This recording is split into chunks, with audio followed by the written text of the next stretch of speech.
Part 1. You will hear a woman phoning to complain about the item she ordered last week. First, you'll have some time to look at questions 1 to 4.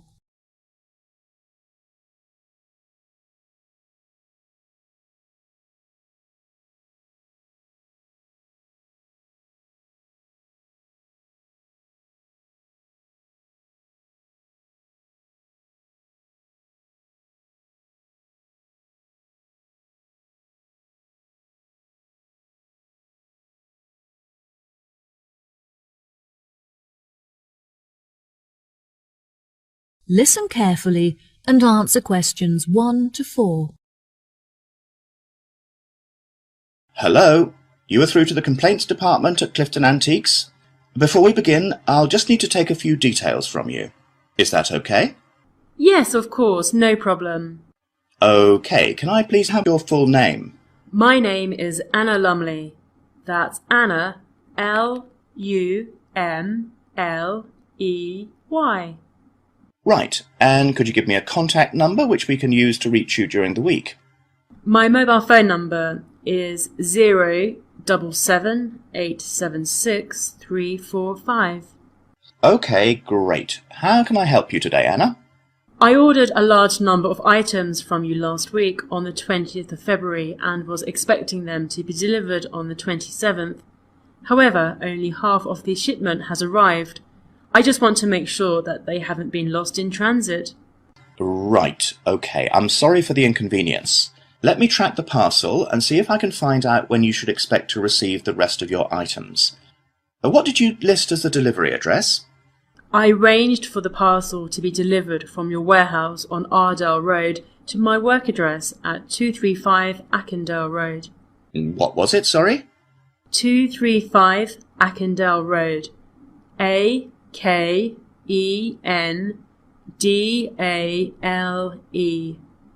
Eastsea? Yes, Eastsea. Right, okay. I've found your parcel here on our system. I can see that you've received your shipment, however, nothing is mentioned about the missing items. I would advise that you wait for 2 days, and if the other items don't arrive then, it may be necessary for you to claim insurance coverage for the value of the items. How much are the missing items worth? They cost me $34,500. Well, the insurance company will cover you for 10% of the value, so you could claim $3,450 from them. Just fill in the form on our website, and when the loss is confirmed, you'll receive the money within 1 week. We will refund the rest of the money to you within a month, so you won't suffer a financial loss. That sounds fine. Before you hear the rest of the conversation, you have some time to look at questions 5 to 10.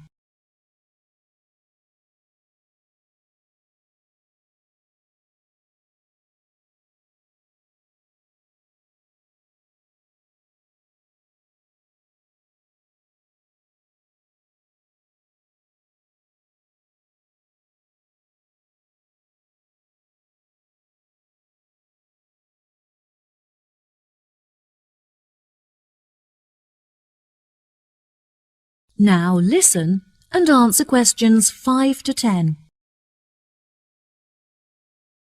I'll just need to take a list of the missing items from you so we can check it against our records. Is that okay? Sure, no problem. Unfortunately, a lot of the items are one of a kind and therefore irreplaceable. There were some small items such as lamps and chairs that aren't very valuable. However, there was a large item of antique furniture and a bag full of first edition books, which were among the first ever to be printed on a press. Right, okay. Is there anything else? Yes, I also purchased a Victorian rocking horse for my daughter, some large oil paintings originating from the Edwardian period, and a few decorative fruit bowls. Right, okay. I've taken a list of your missing items, so I'll phone the warehouse to see if any of them are lying around. Ah, I almost forgot. There were a couple of other pieces that I've spotted on your website and would like to order. Can I do that now? Of course, no problem. Can you give me a description of the items that you're looking to purchase? There was a gold clock and a golden-framed vintage mirror. Okay, perfect. I'll charge the items to the payment card that you used before, and they should be delivered to you within the next week. Is there anything else that I can do for you today? Yes, 2 of the items that I received in the shipment are damaged, so I need to make a claim for a partial refund. Oh, I'm sorry to hear that. I need to take down a few details of the actual damage over the phone before you put in a full report. Can you tell me which pieces are damaged?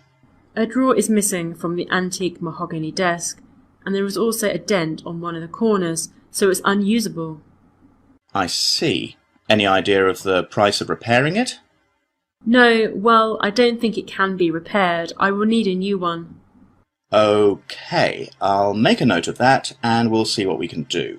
Anything else? I also purchased a set of dining chairs with navy leather padding. However, the colour is faded and one of the legs has completely split down the middle. Okay, are there any other damaged pieces? Yes, I purchased a set of Chinese crockery to furnish my dining room table. However, when I opened the box, I found that a cup was missing and that some plates had smashed. 4, actually. And is that all of the items? Yes, I think that's all. Right, I'll calculate the value of the damaged items and we'll issue you a refund. Okay, thank you so much for your help. No problem at all, it was my pleasure. Goodbye. That is the end of part 1. You now have half a minute to check your answers.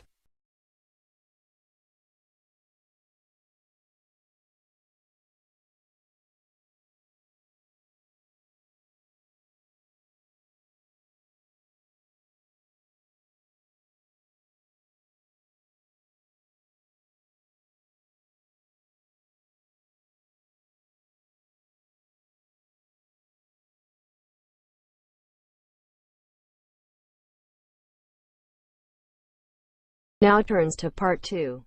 Part 2. You will hear a tour guide introducing a resort called Mangrove Tree. First, you'll have some time to look at questions 11 to 17.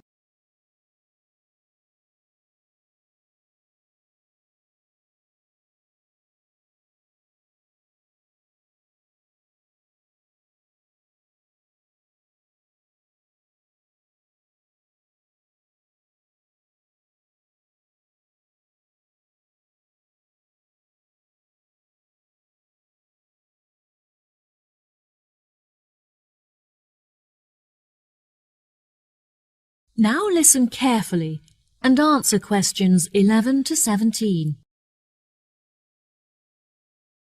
Welcome to all of you. Can everybody see and hear me? Good. I'm David, your guide for this tour of the Mangrove Tree Resort. I'll start today with some general background information. As there have been a number of changes made, I printed the map of the new complex for each of you. And I'd just like to point out where everything is, and then you can take a look at it for yourself. Basically, the best feature of our new location is that we have our own private beach, which is on the left and accessible directly from the hotel. Now we're standing at the information desk, and we're going to look at the views in each direction. Out to the west, there's a gift shop where guests can shop for small trinkets made by local villagers from shells and starfish. If you look carefully up there, on the other side of the restaurant, there's a state-of-the-art spa facility just next to the grove of palm trees, where guests can have treatments including massage or detoxify their body in the steam room. A major drawback of our previous hotel complex was that there was no room for an on-site helicopter port, which meant that our most important guests were forced to commute from the local airport. As we were unable to construct a suitable facility on the eastern side, we have constructed a large heliport to the north. Guests wishing to stretch their legs after a long flight can simply head south to the tennis courts for a match on our splendidly manicured courts. Now if you look in front of you, there's a swimming pool in the centre equipped with slides and a diving board, which is the main feature of the new complex and is overlooked by all of the other buildings.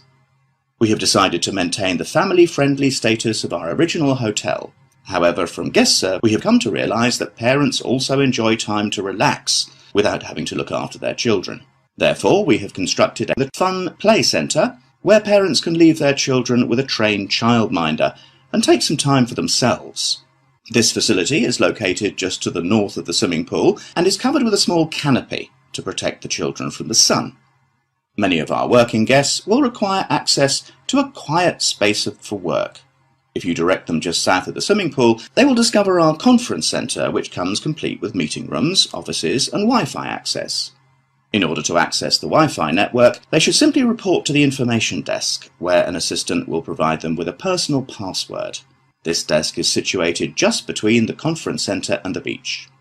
Finally, the complex also contains a large sports centre where guests can enjoy our gym facilities and take part in sessions for yoga and pilates. Overlooking the swimming pool from the southeast, the centre offers stunning views of the entire complex and across the ocean.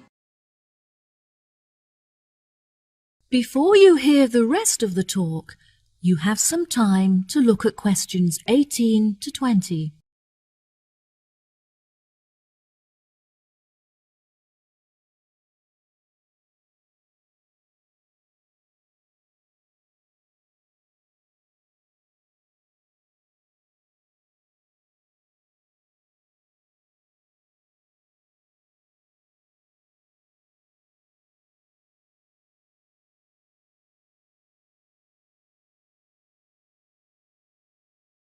Now listen and answer questions 18 to 20.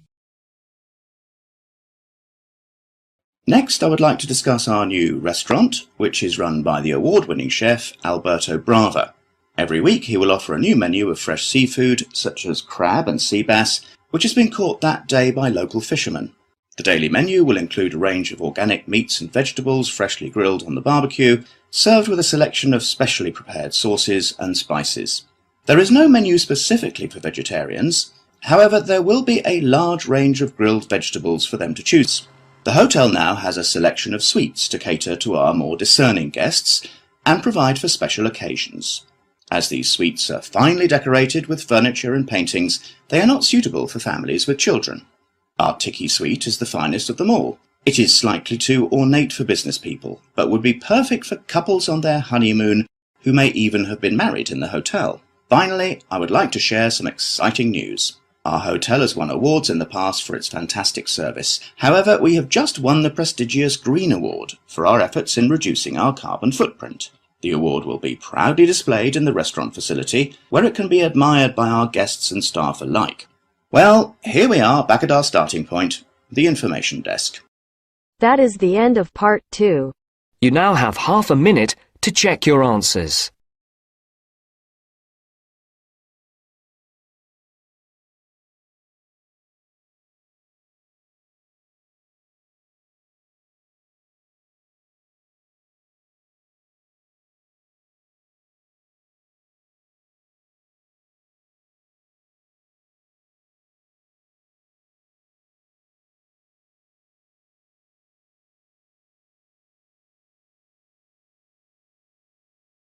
Now turns to part 3. Part 3. You will hear a conversation between two students, James and Kate, talking about their studies and part-time jobs. First, you'll have some time to look at questions 21 to 25.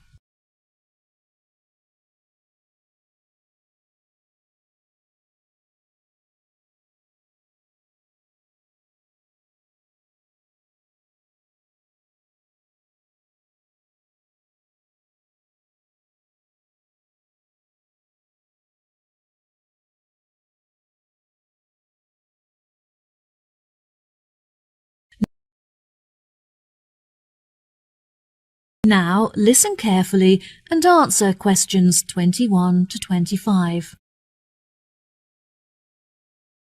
Kate, I'm really busy at the moment trying to manage both my schoolwork and part-time job. Oh, James, that sounds like a lot to handle. Where do you work? I managed to get a job working in the local bakery, learning how to make bread and cakes. Since I'm studying business, it's really useful to experience at first hand how a shop is run and interact with the customers. Wow, it sounds really interesting. I'd love to come in and try the produce one day. Is it nearby? It's about 15 minutes away, which is frustrating because it's too far to walk from my house and I have to drive there.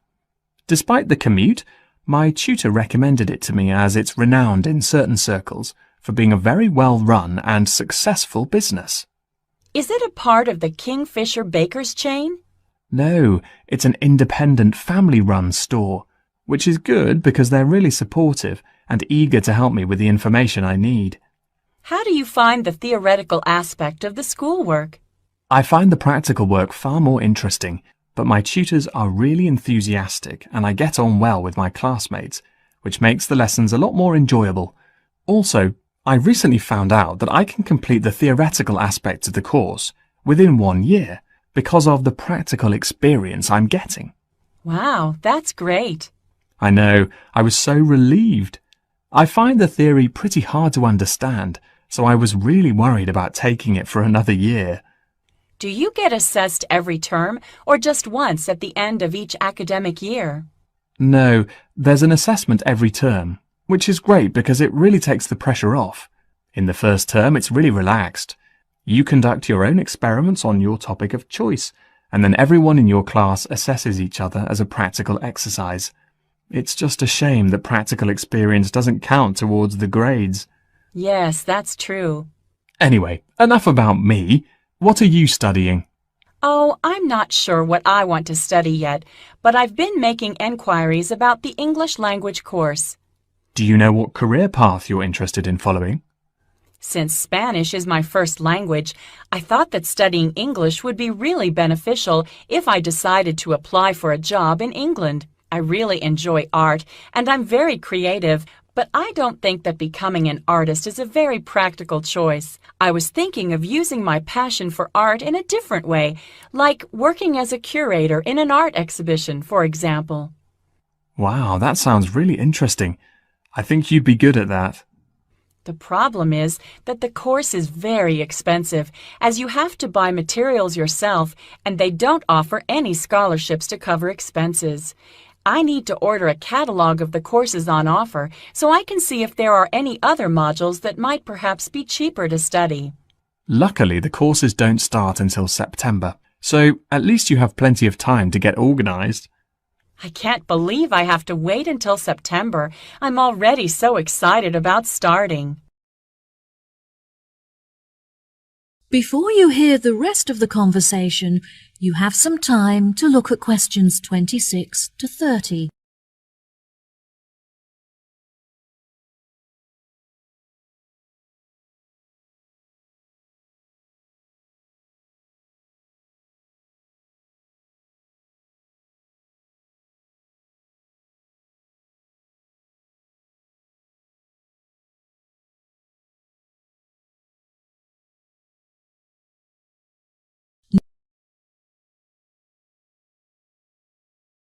Now listen and answer questions 26 to 30. What other art-focused modules could you choose from? History of art is my first choice, since there isn't so much expense involved. I think it would be really interesting, as they invite a number of guest lecturers from across the globe to speak on specialist subjects. That sounds great. What about sculpture?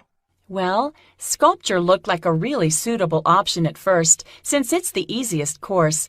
But again, the utensils and materials aren't provided, so you have to spend a lot of money on supplies. I'm also considering the option of digital painting. There isn't much reading involved, and the accommodation is located inside the studio, so you would never have to worry about commuting. Commuting is such an inconvenience, so that's definitely a big advantage. What do you think of art theory? That's definitely an option for me. There are no exams, as you get assessed on your coursework and research is conducted independently, so you can work from home, which is really convenient. The only other option is photography, but I'm not so keen on that. Why not? I've just never really been interested in it, and I see it more as a medium for documentation rather than an art form. You're also required to buy one of those really expensive cameras with a digital display and micro-focus capabilities, which I can't afford.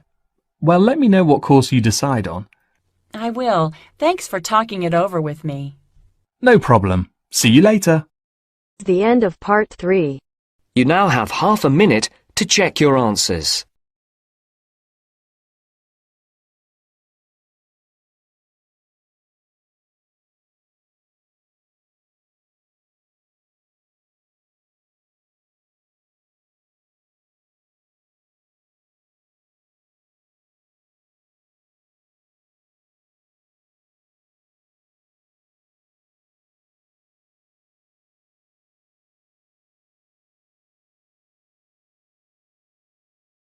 Now turns to Part 4. Part 4. You will hear a talk on the subject of birds in New Zealand. First, you have some time to look at questions 31 to 40.